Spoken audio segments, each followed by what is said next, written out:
What's on, ladies and gentlemen? My name's Ross, I like games, and today we need to take a look at the pre-release for OP-11. It has gone and been announced. There's other stuff to talk about as well, but let's start off with the OP-11 pre-release. I am hyped for the OP-11 pre-release. This one looks extremely cool. There is a lot to get excited about, and they've done it again. They're basically just constantly making these pre-releases awesome. And I just want to make this 100% clear. I am totally okay with this. Now, these are the OP-11 release event, and it is going to be happening from May the 30th to June the 5th. And there is that usual deal going on, whereby you can buy a booster box of the set during the pre-release. And if you do, you actually then also get yourself an extra pre-release pack. Honestly, just being able to buy a box a week early is brilliant for me. Like, I'm totally down with that just on its own. But the idea of also getting an extra pre-release pack? Yeah, that sounds pretty cool. But as is the case with these pre-releases, the big question is, what's a pre-release promo going to be? And the answer is Dracule Mihawk. And then, of course, to go along with that, a winner's version of Dracule Mihawk. So we've got the regular Dracule Mihawk, and then we've got the winner's version, which is the same card, but they take the border off, they add the pre-release winner stamp, and it just ends up looking an awful lot cooler. We like this very much indeed. Is this a brand new, never-before-seen card? No! It was in the October 2024 issue of V-Jump over in Japan. That's what they tend to do. A lot of the time, our pre-release promos tend to be magazine promos. What was the OP-10 pre-release promo? Well, that was the Buggy. Where did the Buggy come from? Well, the Buggy was also a magazine promo, the Shonen Jump promo, if anybody's wondering. But the point is, we got another one coming in here, and it's actually another cross-skilled promo. The Buggy was a cross-guild promo, and to be fair, the Buggy was the one we really needed. Well, here we got a Dracule Mihawk, which is also a blue cross-guild promo. These are here, no ifs, buts, or maybes, these are here to help out the OP-09 Buggy deck. That is the whole point of these cards. They are here to enhance Buggy. Now, we've had these cards in Japan for a little while now, and I can tell you, it's not quite done the trick. That's not to say that it won't, and it's not to say that Buggy will never be good. It's to say that it hasn't done the trick yet. Do remember, however, that one of these starter decks coming out, starter deck 25, is going to be the Buggy deck, with a reprint of the Buggy leader and 5 new mechanically unique cards to fit in that Buggy deck. There is every possibility that with those cards, in addition to these magazine promos, we actually see this deck becoming full-on proper top-tier busted. Cannot tell you it's going to happen, but can tell you there is at least a chance. I remember there was, of course, a trio of these cross-guild promos. There was actually also a crocodile that came around in Psycho Jump. So we had a little trio of cross-guild cards trying to help out Buggy. We're not there yet. No one's saying we're there yet. But I absolutely am saying we are getting closer. And that makes me very, very happy. I kind of want this to be good. I'm going to be honest with you. I want this to be a good deck that comes around and does well. Will it? We don't know. But a man can dream, ladies and gentlemen. A man can dream. Now, as for this specific Mihawk and what it does, we got a 4-cost 5k, counter plus 1,000, it's only cross-skilled. And activate main, you may return this character to the owner's hand. And if you've got 3 or more blue cross-skilled characters, play a 5-cost cross-skilled character from your hand. Of course, the whole point of the cross-skilled deck is that it's all built around trying to make the most of the absolutely absurdly good 10-cost Buggy. Because the 10-cost Buggy is absolutely absurdly good, when you play it, you get to put one of your opponent's characters at the bottom of their deck, and it's any character, and it's a 10-cost 12k.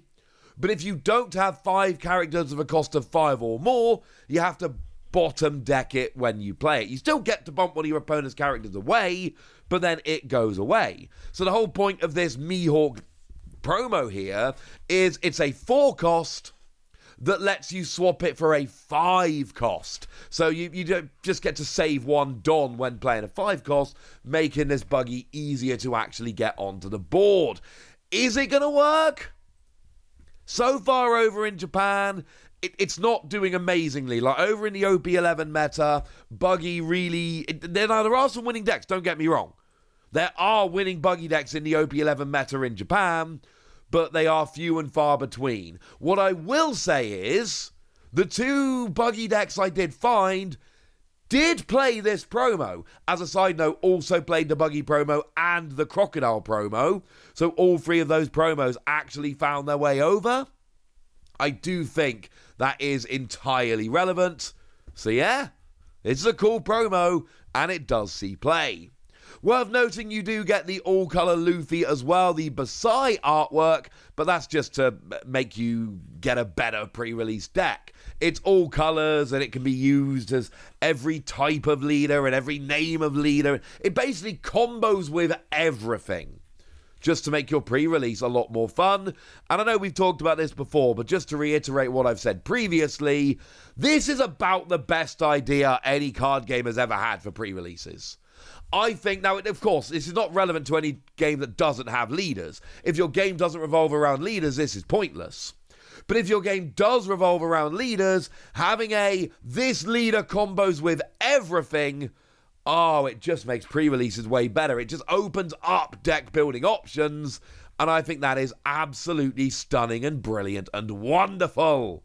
But of course, the other thing you get when you go to your pre-release is you get your pre-release pack, a Fist of Divine Speed OP-11 pre-release pack, or release event pack it actually says, and you get 2 cards, and they are stamped common and uncommon cards, which of course raises the fairly fair question of, alright then, what do we actually want? What cards from OP-11 are we looking for when we get to our pre-release? What do we want to open? Now, for me, on a personal level, and I should say here, we're not at the OP-11 English reveal cycle yet, so I haven't to show you the Japanese scans of OP-11, but the whole set's been out in OP-11 for a little while now, so don't worry, we know all of the cards. There is a common red Tashigi here, which is absolutely one of the ones that I want to be pulling.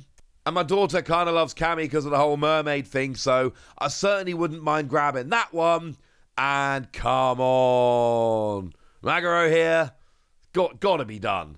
Gotta be done. Look how cute he looks. So those are the top 3 for me on a personal level in terms of which ones I want to be pulling when I get to that pre-release. But in terms of what's actually good, I have had a cheeky look through a bunch of OP-11 deck lists to see which of these might actually be seeing a bunch of play. And I am not pretending to present this as an exhaustive list, let's be perfectly clear, but it's always fun to have a quick look at some of the ones that might be popping up. So the Tony Chopper, the blue, it is actually vanilla, but it's got the counter plus 2k. That blue vanilla Tony Chopper does tend to pop up in some of these Luffy lists. So that's one I think a bunch of people might be looking for. Certainly in terms of Luffy, that's a new one people are going to be going for. Very Good and Ripper are uncommon cards, black cards from the deck, which do tend to find their way into Kobe decks. And actually the Vanilla Morgan, 6 cost 8k, counter plus 1000. Those 3 do tend to find their way into Kobe decks. There are a bunch of other OP-11 cards that find their way into Kobe decks, but they are unfortunately rare, so they totally don't count and we can't mention them, and I'm sorry I tried. For Charlotte Katakuri, Charlotte and Nana does find a way into some decks, as does Charlotte Daifuku. So those are ones you should be looking out for here. Also Strusen.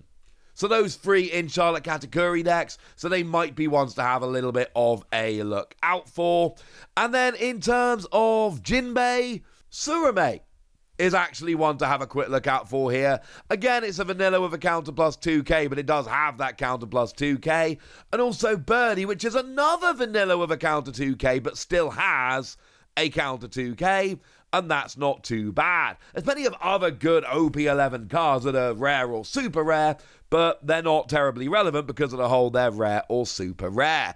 I am not saying they are the only cards from OP-11 that are seeing play and people are going to want to pop into their decks or anything along those lines. I'm just saying they happen to be some of the cards that, when I was looking through OP-11 deck lists, focusing on the new leaders, they were ones where I looked and went, oh, they're actually getting into a bunch of decks. People are playing these. Not putting it forward as an exhaustive list, cannot stress that enough. But they are at least cards that some people are popping into decks, and that's kind of cool.